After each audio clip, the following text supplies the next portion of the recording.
এটা হচ্ছে একটা কম্বল টাইপ, আর এটা হচ্ছে একটা বালিশের সাথে একটা অ্যাটাচ চাদর বসে।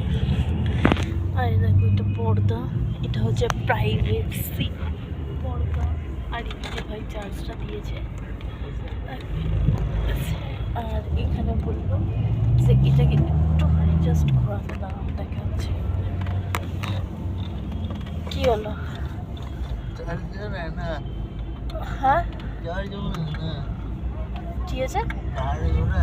হ্যাঁ হচ্ছে। তুই কি হয়েছে এইদিকে কেন যে এ করছিস, পর্দাটাই খুলছিস?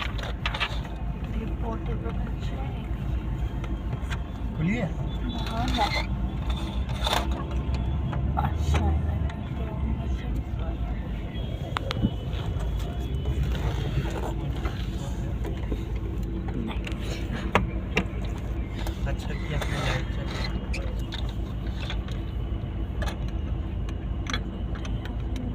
হাওয়াটা বন্ধ হলো, আর যখন এরকম করে দেন দেন হাওয়া ওয়াজ কামিং। হাওয়াটা আসছে, হাওয়াটা আসছে, এটা বন্ধ হলো। কি বন্ধ হলো? বন্ধ হলো, দেখো বন্ধ হলো। আচ্ছা